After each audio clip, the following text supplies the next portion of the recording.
Yeah. Um, I have ideas to help secure it even more. Um, so it would allow everybody to vote. And many people right now in California and in other states have no idea that felons can now vote.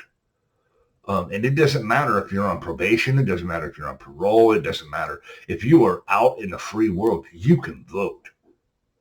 And I mean, yeah, I just got my first jury summons. They in the county that I live in, and I am extremely ecstatic about that. I'm very proud and happy to go sit on a jury for somebody. Um, but this allows, um, you know, increased participation. You know, the guy or the woman who is trying to raise three kids or two kids, who's a single mom and is is taking and is trying to work that 9 to 5, but doesn't have time to go to the voting booth, and they feel like their voice isn't heard anyway. Well, that's because of politicians. Because it's not because they don't vote; it's because their vote is lost in a sea of results that just seem not to matter because, the pharmaceutical company last year spent $15 billion buying our politicians. So it's kind of hard to feel like your voice matters. With in-home voting, that is absolutely not true. Your voice matters. Um, Not only that, but whether or not you agree or disagree about the 2016 election being stolen, or not, excuse me, the 2020 election being stolen or not, this eradicates that, and I'll explain more about that in a moment. Um, this also ensures that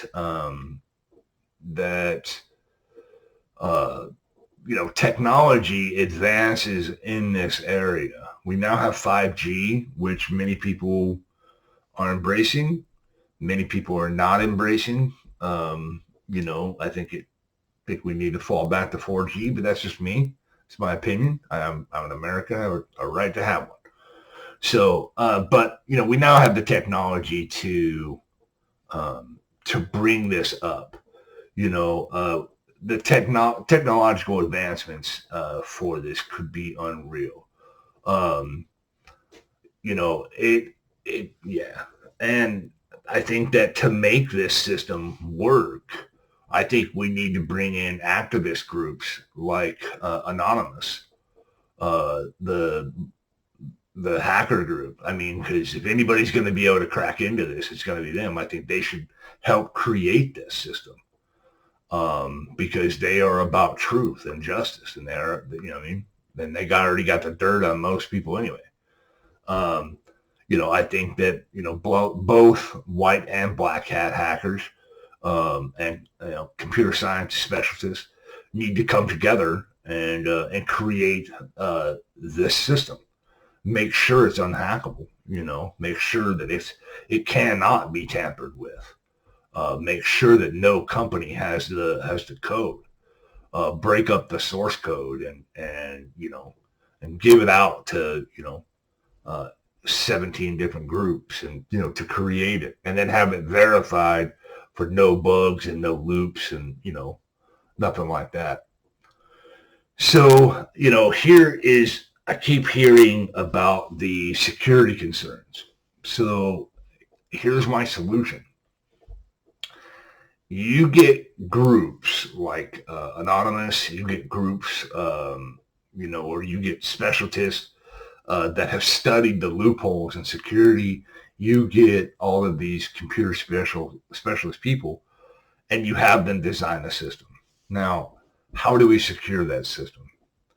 We secure that system with a 70 character, a rotational fractal password. Now, what this means is that every nanosecond, a random character in that 70 characters changes. So for those of you who don't understand how fast a nanosecond is, in the time it took me to say nanosecond, 15 of them went by. So every nanosecond, a character in that 70 characters changes, which means you now have a revolving password, which means it can't be unlocked. Once you click locked, it's locked. Okay? And there's no getting past that. It would take a supercomputer's supercomputer to break something like that. Now, you take, and now that character count can be whatever you want. So then the bits from the password itself are 300 bits, not 256. Okay. So the additional 50 or however many bits that you add, hey, which you would keep secret, are characters specifically designed for this system. So those characters would not be on any other keyboard or in any other system anywhere, which means that system you just cannot hack it. You can't. It's not that it's unhackable. It's just not hackable. So there's no intrusion from the outside. So I know, you tamper with the voting terminal and you may be able to get into it that way. But eventually you're going to hit this administrative password that is ultimate. You're not going to bypass that. So with that,